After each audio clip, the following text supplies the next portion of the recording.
안녕하십니까. 박준섭 변호사입니다. 어제 수능이 치러졌습니다. 공부하느라 고생한 수험생들에게 수고했다는 말씀을 전해드립니다. 얼마 전에 교육부가 2028년 대입 개편안을 발표하였습니다.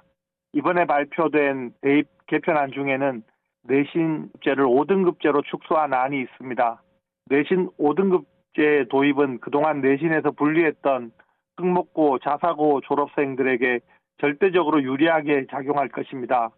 게다가 이 제도가 지난 민주당의 정부에서 성급하게 도입한 고교 학점제와 결합하게 되면 특목고나 자사고의 학생들에게 더욱 유리하게 될 것입니다. 일반고에서는 좋은 강의를 제공할 인적, 물적 자원이 아직도 부족하기 때문입니다. 1, 2등급의 비율이 대폭 늘어난 상황에서 좋은 수업을 통해 고교 학점을 확보한 특목고나 자사고의 졸업생이 입시에서 더 유리한 것은 당연합니다. 또 개편안은 1학년을 기준으로만 내신 성적을 평가하는 안도 제시하였습니다.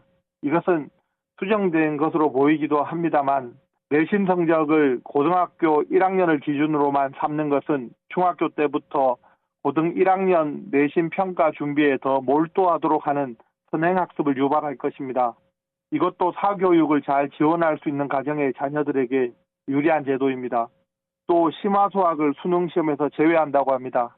이것은 언뜻 보면 학생들의 부담을 줄여주는 것 같이 보입니다.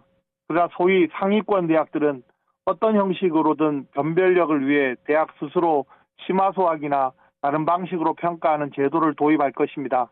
그리고 장기적으로는 수능을 자격고사화하고 대학 본고사 제도로 변화되어 갈 것입니다.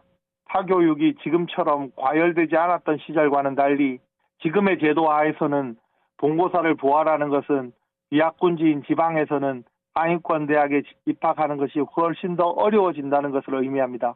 이번 정부는 특목고를 부활하면서도 영재고나 과학고 선발 방식에 대하여 제도적 개선에 대한 고민을 하지 않는 것 같습니다.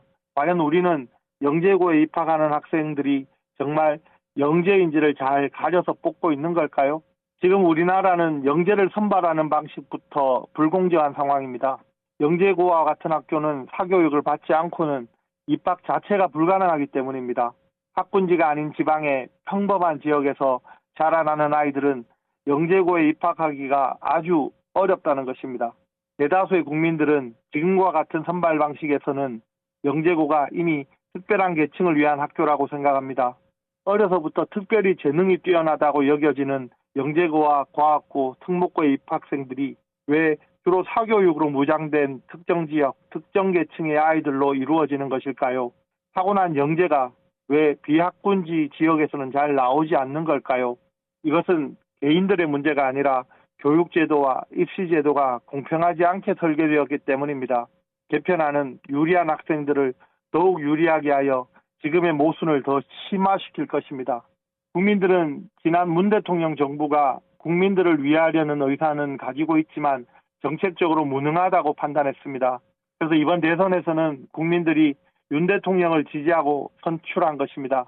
그러나 지금 대다수의 국민들은 윤 대통령과 여당이 아예 자신들의 편이 아니라 상위 계층이나 기득권의 편이라고 생각하고 있습니다. 윤 대통령의 지지율이 낮은 것은 바로 이것이 결정적인 이유입니다.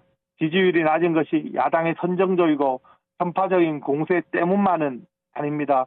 이제 국민들은 제도의 의미를 이해하지 못할 만큼 어리석지 않습니다.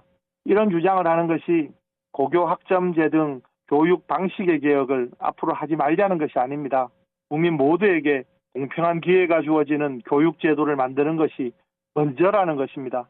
국가를 부강하게 하기 위해서는 정치, 경제, 사회를 형성하는 제도가 중요하고 그 가운데 공정한 교육 제도는 더욱 중요합니다. 이것이 올해 노벨 경제학상을 받은 국가는 왜 실패하는가의 저자들의 결론입니다.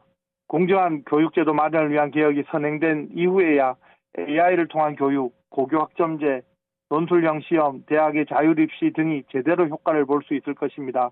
지금 준비 중인 교육개혁은 개혁의 앞뒤가 바뀌었고 이런 방식의 교육제도 개혁은 국민 전체를 위한 것이 아니라 기득권층만 유리하게 할 것입니다.